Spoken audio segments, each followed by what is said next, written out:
What's your name? Andrew Neiman, sir? Double time swing.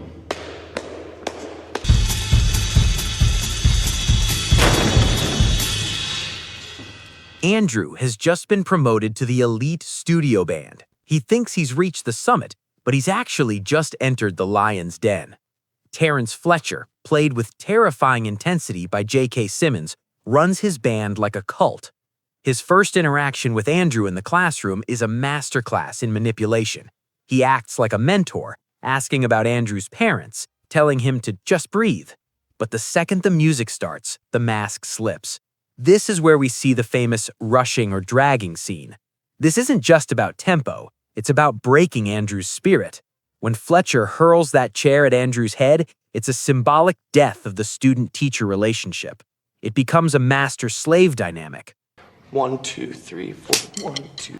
Was I rushing or was I dragging? Fletcher begins to use Andrew's personal insecurities, his father's failed writing career, his mother leaving him, as weapons. I'm upset. Louder! I'm upset. Louder! Most students at Schaffer live in a state of constant terror, but Andrew is different. He doesn't retreat. He becomes obsessed with proving Fletcher wrong. To reach the level Fletcher demands, Andrew realizes he has to cut out the human parts of his life. He meets Nicole, a girl who represents normalcy and comfort. But in a chilling scene at a deli, Andrew breaks up with her because he views her as a limit on his time. He's convinced that any minute spent on love is a minute lost to greatness. This leads into the most visceral montage in the film. We see Andrew's hands literally falling apart.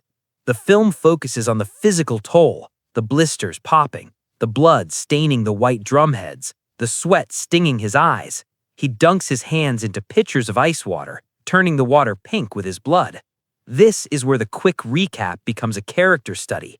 Andrew isn't practicing for the music anymore. He's practicing to satisfy a monster. He's becoming a person who values perfection over his own health and relationships. The tension peaks during a grueling rehearsal for the song Caravan. Fletcher brings in a third drummer just to incite a survival of the fittest competition. For hours, the three drummers play at a blistering tempo until they are physically collapsing. Fletcher is screaming at them, calling them every name in the book, until Andrew finally claims the core spot through pure, agonizing endurance. But fate has a cruel sense of humor. On the day of the biggest competition of his life, everything that can go wrong does. His bus breaks down, he loses his sticks, he rents a car, and in his desperation to get to the theater on time, his car is broadsided by a truck. This is the turning point. Andrew crawls out of a flipped car covered in blood and suffering from a concussion just to get to his drum kit. When he fails on stage because his body literally gives out and Fletcher says, "You're done," Andrew loses his mind. He tackles Fletcher on stage. The dream is dead, he's expelled, and the drums are put away, or so it seems. Months later, Andrew is a shell of his former self. He sees Fletcher at a jazz club. Fletcher gives a speech that is the heart of the movie. There are no two words in the English language more harmful than "good job." He explains that he pushed Andrew because he wanted to find the next legend. He invites Andrew to play at the JVC Jazz Festival, claiming it's a safe set. It's a lie. It's a public execution. Fletcher tells the band to play a song Andrew doesn't know, humiliating him in front of the world. But this is the moment the student surpasses the master. Andrew doesn't leave the stage. He takes over.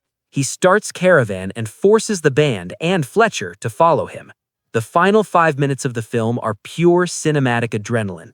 Andrew delivers a solo that is technically impossible.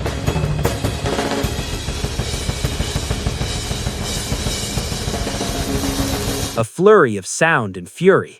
In the final seconds, as the drums reach a crescendo, Andrew and Fletcher look at each other. There is no love there, only a mutual recognition of the monster they've created. Fletcher helps him with a cymbal, a twisted smile on his face. The movie ends on a triumphant note, but the tragedy is invisible. Andrew has achieved his dream of greatness, but he has lost his humanity to get there. He is now exactly like Fletcher, and that is the true ending of Whiplash.